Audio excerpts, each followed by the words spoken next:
اعوذ باللہ من الشیطان الرجیم، بسم اللہ الرحمن الرحیم، الحمد للہ رب العالمین، والصلاة والسلام علی خیر خلقہ محمد وآلہ الطیبین الطاہرین، واللعن الابدی علی اعدائہم اجمعین۔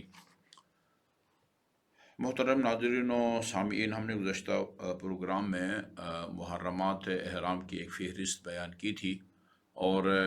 آپ خواتین حضرات سے وعدہ کیا تھا کہ ہم ان کے تفصیلی احکام کو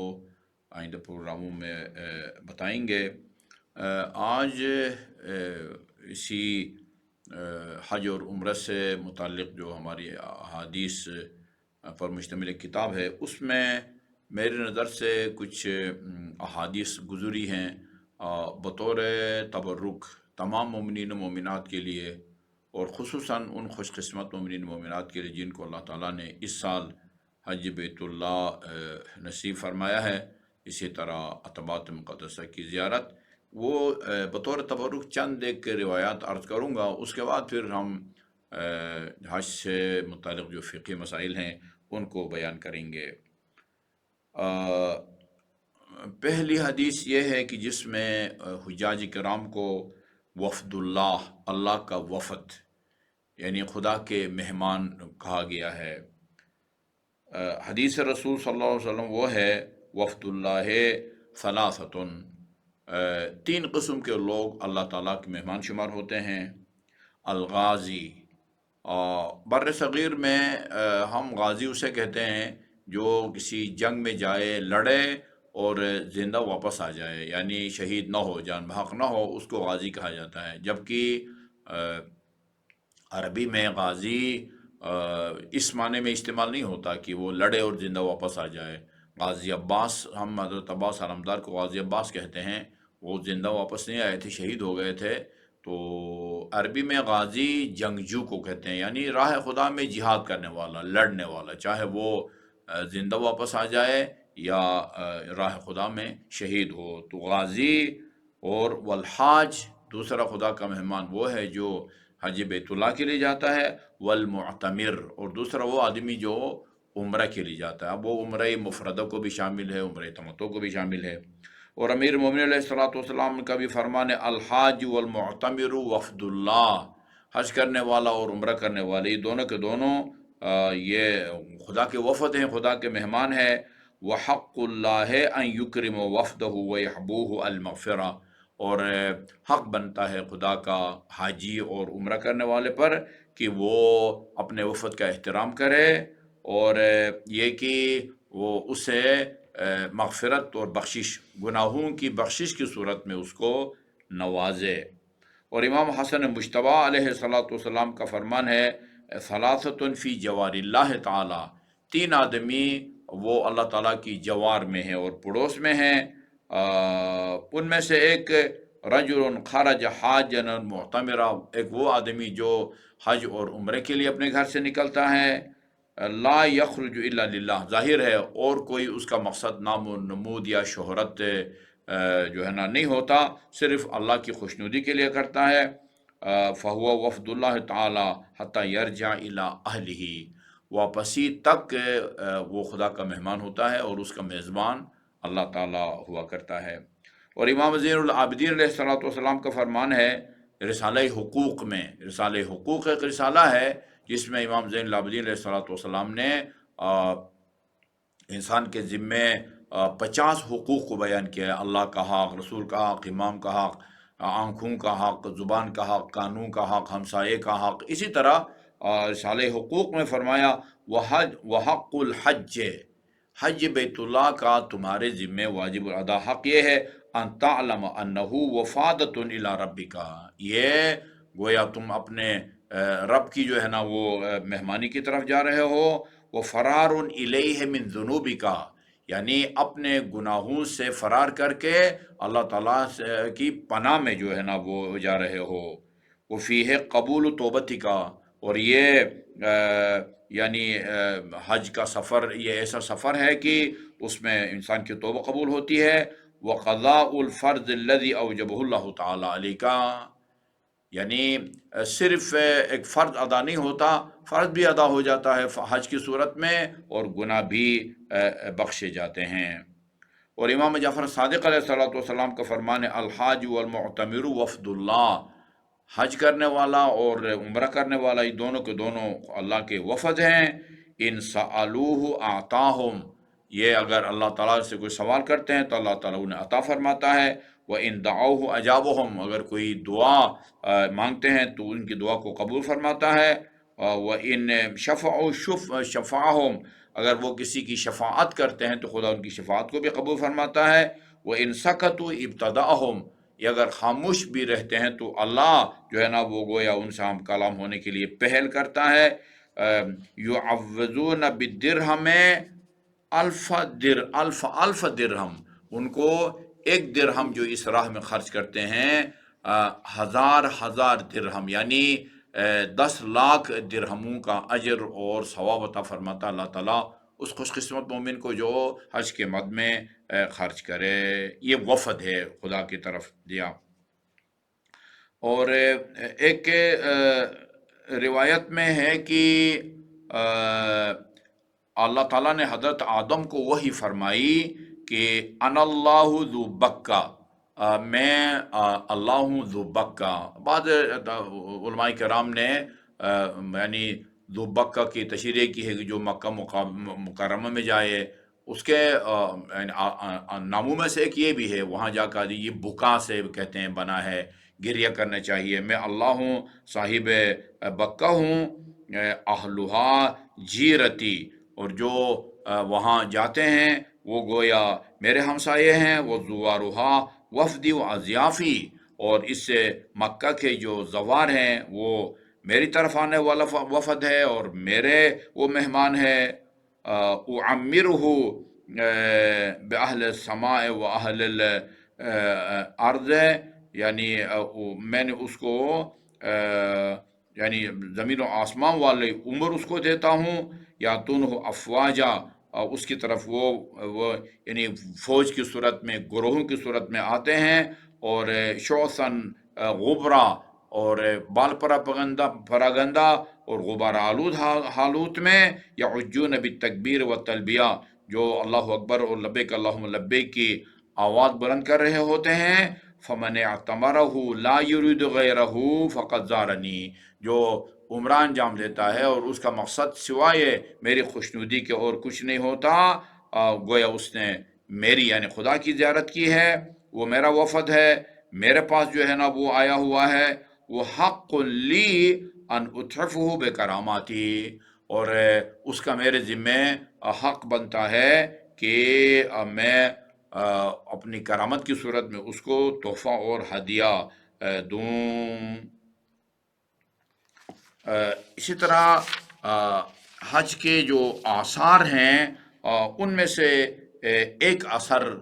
جس روایت میں بیان کیا گیا ہے وہ میں آپ کی خدمت میں عرض کرتا ہوں۔ فرمایا حجو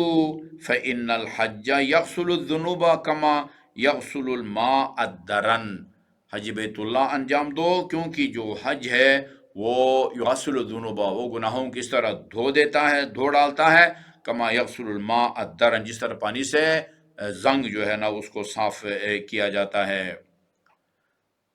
من حج للہ ولم یرفث ولم یفسق رجع کیوم ولدتہ امہ، جو بیت اللہ کا حج کرے اور اس دوران پابندیوں کا خیال رکھے، مطلب یہ جو ہے نا وہاں جن سے تعلقات وغیرہ سے بھی پرہیز رکھے، اور جھوٹ نہ بولے، لڑائی جھگڑا وغیرہ نہ کریں، قسمیں نہ کھائیں، وہ اس طرح واپس اپنا گھر واپس آتا ہے یا وطن واپس آتا ہے جیسے کہ آج اس کی ولادت ہوئی ہو۔ من خرج حاجا یرید وجہ اللہ فقد غفر اللہ له ما تقدم من ذنبه وما تأخر وشفع فی من دعا له، اور جو آدمی یعنی اللہ کی خوشنودی کے لیے بیت اللہ کا حج کرے، اللہ تعالیٰ اس کے گزشتہ اور آئندہ گناہوں کو معاف فرما دیتا ہے، اور جس کے حق میں بھی یہ شفاعت کرے یا دعا کرے اللہ تعالیٰ اس کی دعا کو قبول فرماتا ہے۔ اور خود رسول خدا صلی اللہ علیہ وسلم کا فرمان ہے اللہم اغفر للحاج، یعنی آپ آن حضرت سے درخواست نہ بھی کریں حاجی کے لیے، خود بخود رسول خدا جو ہے نا وہ مغفرت کی دعا کرتے ہیں، فرماتے ہیں اللہم اغفر للحاج، خدایا یعنی حج بیت اللہ انجام دینے کی مغفرت فرما، ومن ولمن استغفر لہ الحاج، اور اس کو بھی مغفرت فرما جس کے لیے یعنی حاجی نے طلب مغفرت کی ہو۔ روایات تو اور بھی ہیں، بطور تبرک آئندہ پروگراموں میں بھی عرض کرتا رہوں گا۔ تو آج ہم اس کے بعد محرمات کے جو احکام ہیں، محرمات حج یعنی لبیک محرمات احرام یعنی لبیک اللہم لبیک کے بعد جو کام حرام ہوتے ہیں ان کو تفصیل کے ساتھ جو ہے نا وہ بیان کرتے ہیں۔ گزشتہ پروگرام میں ہم نے عرض کیا تھا کہ وہ حیوانات جو سمندر میں رہتے ہیں ان کے شکار میں کوئی حرج نہیں ہے، البتہ وہ حیوانات جو سمندر میں نہیں خشکی کے جانور ہیں اور وحشی قسم کے ہیں ان کا شکار جو ہے وہ جائز نہیں ہے۔ یہاں محترم ناظرین و سامعین کو معلوم ہونا چاہیے کہ سمندری جانور سے مراد وہ یعنی جانور ہیں جن کی زندگی وہیں گزرتی ہے وہ سمندری، جیسے مچھلی، ہم مثال کے طور مچھلی کا نام لے سکتے ہیں۔ مثلا بعض جانور ہیں جو پانی میں بھی رہتے ہیں، باہر خشکی میں بھی رہتے ہیں، جیسے یہ مینڈک ہے، باہر بھی رہتا ہے، کچھوا ہے، کبھی باہر بھی نظر آتا ہے، اندر بھی نظر آتا ہے۔ یعنی مچھلی کی طرح ہمیشہ اس کی زندگی سمندر میں گزرتی ہو، جیسے بعض سمندری گائے ہیں، سمندری گدھے ہیں، یہ اس طرح کی چیزیں جو سمندر ہی میں رہتی ہیں یا حیوانات، ان کو سمندری کہا جاتا ہے، ان کے شکار میں کوئی حرج نہیں ہے۔ خشکی پہ رہنے والے جو جانور ہیں ان کا شکار جو ہے وہ جائز نہیں ہے۔ یہاں فرماتے ہیں کہ جو آدمی، اچھا یہ دو لفظ ہم آئندہ استعمال کرتے رہیں گے، آپ کو ان کا مطلب معلوم ہونا چاہیے، بار بار ہم اس کی وضاحت نہیں کریں گے۔ ایک لفظ محرم ہے، دوسرا لفظ محل ہے۔ محرم یعنی وہ آدمی جو یعنی میقات سے لبیک اللہم لبیک لبیک لا شریک لک لبیک کہہ چکا ہے، اور ابھی وہ آخری عمل کہ جس کے نتیجے میں وہ حالت احرام سے نکل جائے، اعمال اس کے اختتام تک جب تک نہیں پہنچتے اور حالت احرام میں ہے، اس کو محرم کہتے ہیں۔ اور جب وہ آخری عمل انجام دے جس کے بعد جو ہے نا وہ یہ ساری پابندیاں اٹھ جاتی ہیں، وہ محل کہلاتا ہے۔ جیسے ہم لوگ اس وقت پاکستان میں ہیں، محل ہیں، یعنی کوئی پابندی ہم پر نہیں لگی، لبیک اللہم لبیک کے بعد اور اعمال کو آخر تک پہنچانے سے پہلے بندہ محرم کہلاتا ہے، اور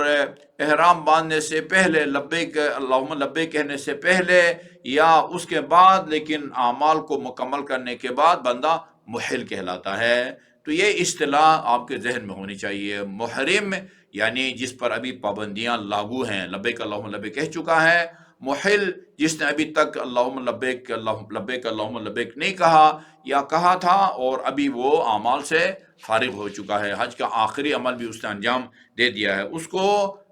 وہ محل کہا جاتا ہے۔ محرم جو حالت احرام میں ہے یا وہ کوئی سمندری شکار نہیں کر سکتا، البتہ سمندری شکار میں جو ہے نا وہ اس کو شکار کرنا، کوئی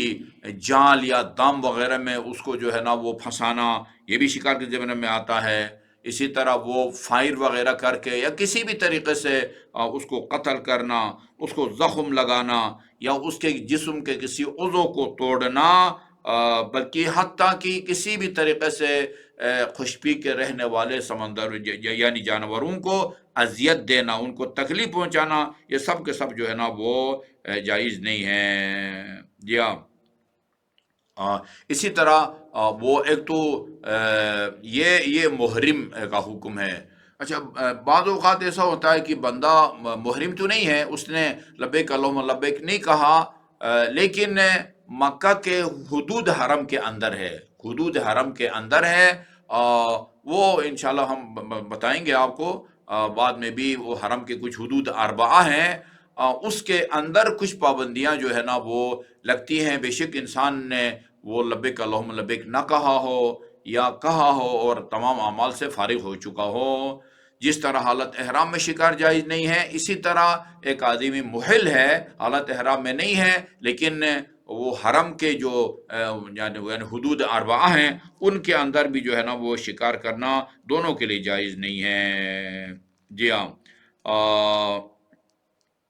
اسی طرح جس طرح حالت احرام میں بندہ خود شکار نہیں کر سکتا، اسی طرح کوئی دوسرا شکار کرنا چاہتا ہے تو شکاری کی مدد کرنا یہ بھی جو ہے نا وہ حرام کے زمرے میں آتا ہے، یہ بھی جائز نہیں ہے۔ یا جیسے کہ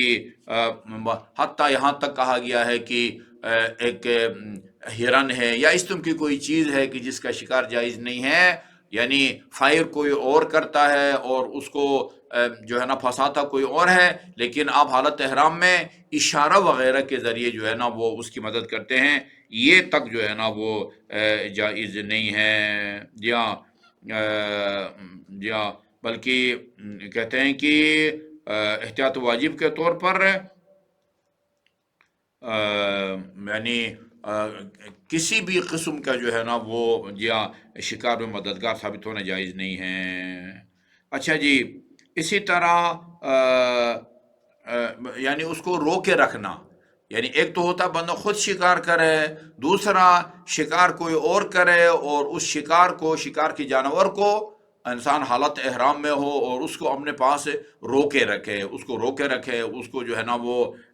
یعنی حبس میں رکھے، حبس بیجا میں رکھے، یہ بھی جو ہے نا وہ جائز نہیں ہے۔ یعنی چاہے حالت احرام میں آپ نے شکار کیا ہو یا کسی اور نے جو ہے نا وہ کیا ہو، اور وہ بھی حدود حرم کے اندر کیا ہو یا باہر کیا ہو، یعنی شکار کیے ہوئے جانور کو رو کے رکھنا، اس کو بند رکھنا کسی پنجرے میں یا حجرے میں، یہ بھی جائز نہیں ہے۔ اچھا جی، جس طرح شکار کرنا حرام ہے، اسی طرح شکار کسی اور نے کیا ہے، وہ محل ہے، وہ جس نے شکار کیا ہے وہ محل ہے، اس نے تلبیہ بھی نہیں پڑھا یا تلبیہ تو پڑھ چکا تھا لیکن اعمال سے فارغ ہو چکا ہے، حج کے اعمال سے، عمرے کے اعمال سے، اور اس نے شکار کیا ہے۔ سوال پیدا ہوتا ہے کہ کیا یعنی شکار کسی اور نے کیا ہو، وہ حالت احرام میں نہیں ہے، آپ جو حالت احرام میں ہیں اس جانور کا گوشت کھا سکتے ہیں کہ جس جانور کا شکار کسی محل نے کیا ہو؟ یہ فرماتے ہیں کہ یہ بھی جائز نہیں ہے۔ جائز نہیں ہے کہ جو حالت احرام میں ہے، محل ہے، محرم ہے، وہ جو ہے نا وہ شکار کا گوشت کھائے، اگرچہ جو ہے نا وہ اس کا شکار کرنے والا کوئی محل ہو اور حدود حرم سے باہر اس نے شکار کیا ہو، پھر بھی شکار کے گوشت کھانا بھی، جس شکار کرنا محرم کے لیے ناجائز ہے، اسی طرح شکار کے گوشت کو کھانا بھی جو ہے نا وہ جائز نہیں ہے۔ اچھا، جس طرح محل نے شکار کیا ہے اس کا گوشت محرم نہیں کھا سکتا، اسی طرح اگر محرم نے شکار کیا ہو، سوال پیدا ہوتا ہے کہ شکار کوئی محرم کرے، حالت احرام میں کرے، اس کو کوئی محل جس نے احرام نہیں باندھنا، وہ آزاد ہے یا فارغ ہو چکا اعمال سے، وہ جائز ہے یا جائز نہیں ہے؟ کہتے ہیں کہ یہ بھی جائز نہیں ہے۔ یعنی محل جو ہے نا وہ حلال وہ شکار کرے، اس کو محرم بھی نہیں کھا سکتا۔ جی ہاں، اسی طرح اگر محرم نے شکار کیا ہے تو اس کو بھی محل جو ہے نا وہ نہیں کھا سکتا، احتیاط واجب کے طور پر جو ہے نا وہ نہیں کھا سکتا۔ جی ہاں،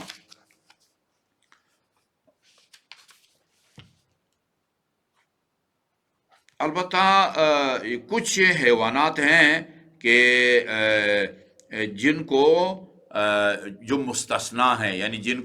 جن کا شکار کیا جا سکتا ہے یا جن کو جو ہے نا وہ ذبح کیا جا سکتا ہے، ان کو گوشت کھایا جا سکتا ہے، ان میں سے چند ایک کی طرف جو ہے نا ہم یہاں اشارہ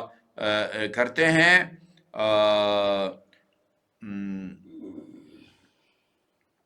البتہ یہ بھی ایک اور نقطہ یاد رکھیے، یہ جو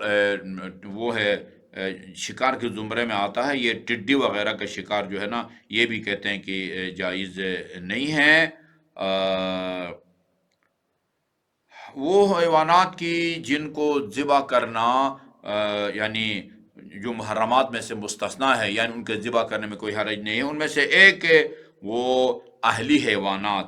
اہلی حیوانات سے مراد یعنی پالتو آپ کے جو حیوانات ہیں، پالتو حیوانات ہیں جیسے کہ بھیڑ بکری ہے، گائے ہے، اونٹ وغیرہ ہیں، جی ہاں۔ اسی طرح وہ حیوانات جو کہ اس طرح یہ بطخ وغیرہ کے ذریعے یا کبوتر وغیرہ کی طرح جو ہے نا وہ، یا چکور تیتر کی طرح جو ہے نا وہ نہیں وہ ہوتے ہیں، بلکہ کیا کہتے ہیں، مستقل طور پر پرواز نہیں کر سکتے، پر ہیں لیکن پرواز نہیں کر سکتے، جیسے کہ یہ مرغی یا مرغے وغیرہ جو انسان گھر میں رکھتا ہے، جی ہاں، ان کو ذبح کرنے میں کوئی حرج نہیں ہے۔ البتہ اگر کسی کے بارے میں شک ہو کہ یہ پالتو ہے یا ایسی آزاد ہے تو کہتے ہیں اس کی شکار کرنے میں بھی کوئی حرج نہیں ہے۔ دوسرا حیوان کہ جو اس حکم سے مستثنا ہے، یعنی اس کے شکار کرنا یا اس کو مارنا جائز ہے، وہ ہے کہ جس کو محرم کو جس سے خطرہ لاحق ہو، محرم یعنی جو حالت احرام میں ہے اس کے لیے اس سے خطرہ لاحق ہو، جیسے کہ بہت سارے اور درندے ہیں ان سے خطرہ لاحق ہے، یا مثلا سانپ وغیرہ ان سے خطرہ ہے، یا آپ کے بچھو وغیرہ، اس قسم کی چیزیں جن سے جو ہے نا وہ انسان کو خطرہ ہے۔ اسی طرح وہ کہتے ہیں وہ درندہ قسم کے جانور، کیا کہتے ہیں، پرندے جیسے شاہین یا وغیرہ ہیں، وہ اگر کہتے ہیں کہ حرم کے کبوتروں کو اگر نقصان پہنچا سکتے ہیں تو ان کو مارنے میں بھی کوئی حرج نہیں ہے۔ اسی طرح وہ کیا کہتے ہیں، اژدہا یا جو ہے نا وہ شیر، اس قسم کے جو مطلب درندہ قسم کے ہیں، ظالم قسم کے ہیں، اسی طرح ہر قسم کا جو ہے نا وہ سانپ اور عقرب، حتیٰ چوہا کا بھی ذکر کیا ہے بعد نے، ان کو مارنے میں جو ہے نا وہ کوئی حرج نہیں ہے۔ البتہ بعض نے سوال کیا ہے کہ کیا کہتے ہیں، یہ چھپکلی وغیرہ ان کو مارنے میں کوئی حرج ہے یا نہیں ہے؟ کہتے ہیں چھپکلی کے مارنے میں جو ہے نا وہ کوئی حرج نہیں ہے، البتہ بچھو کو بھی آپ مار سکتے ہیں، یہ بتایا گیا۔ اچھا جی، یہ ہے۔ اور اگر ان کو کوئی قتل کرے، بعد نے کہا ہے کہ اگر ان میں سے کسی کو قتل کرتا ہے تو اس کو جو ہے نا وہ اس کی قیمت کی صورت میں جو ہے نا وہ کفارہ ادا کرے گا، یا یہ ابھی اس کی تفصیلات کافی ہیں۔ بعض اوقات جو ہے نا وہ شکار کا کفارہ جو ہے وہ اونٹ ہوتا ہے، کبھی بعض اوقات گائے، کبھی بکری، اس کی تفصیل جو ہے وہ ہم بعد کے مسائل میں انشاءاللہ بیان کریں گے۔ کیا ہوا؟ یہ سوال ہے؟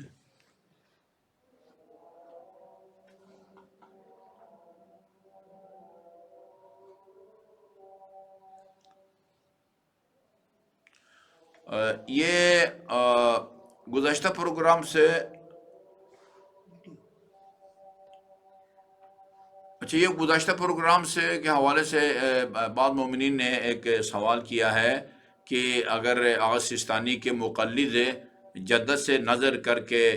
دن کو اگر مکہ جاتا ہے تو کفارت سے بچنے کا کیا طریقہ ہے؟ ہم نے عرض کیا تھا، شاید توجہ نہیں فرمایا، کہ مکہ سے پہلے پہلے اگر سارا سفر آپ کا دن میں ہے، یا سفر کا کچھ حصہ بھی اگر مکہ سے پہلے ہے، تو یہاں کفارت سے بچنے کا کوئی جو ہے نا وہ راہ وہ نہیں ہے، کوئی طریقہ نہیں ہے۔ ہاں، مکہ چونکہ سب کا اجماع ہے، سب کا اتفاق ہے کہ مکہ سے باہر جو ہے وہ چھت والی گاڑی میں آپ سوار نہیں ہو سکتے، لیکن مکہ پہنچنے کے بعد چھت والی گاڑی میں سوار ہو سکتے ہیں یا نہیں ہو سکتے، اس میں اختلاف ہے، چونکہ آج سستانی کے نزدیک احتیاط واجب ہے، اور آغا رہبر کے نزدیک بھی، لہذا ہم نے وحید خراسانی کی طرف رجوع کر کے کفارت سے بچنے کا طریقہ بتایا تھا۔ لیکن مکہ سے باہر کوئی صورت جو ہے نا وہ نہیں ہے۔ یہ بھی پوچھا گیا ہے کہ آیا رات کو جو ہے نا وہ چھت والی گاڑی میں سوار ہو سکتے ہیں یا نہیں ہو سکتے؟ بعض علماء کرام ہیں جو رات کو بھی اجازت نہیں دیتے، آخوی مرحوم رات کو اجازت نہیں دیتے، آیت اللہ بشیر بھی، فیاض بھی شاید، لیکن یہ دو بزرگ مراجع جن کی اکثر مومنین کی اکثر تقلید کرتی ہے، یا آغا سیستانی اور آغا رہبر ہے، یہ ان کے نزدیک جو ہے نا رات کو آپ سفر کر سکتے ہیں، بشرطی کہ آپ بارش سے نہ بچیں۔ کہتے ہیں کہ یہ سایہ سے بھی نہیں بچ سکتے آپ، اور بارش سے بھی جو ہے نا بھی نہیں بچ سکتے۔ البتہ وہ اس کے کوئی مسائل ہیں، ظاہر ہے بارش شروع ہو رہی ہے تو آپ ایک دفعہ کہیں کہ بھئی یہ مثلا بس والے سے کہ گاڑی روکو، اتنی آپ کی ذمہ داری بنتی ہے۔ اگر نہیں روکتا تو پھر آپ کے لیے جو ہے نا وہ یہ حرام نہیں ہوگا۔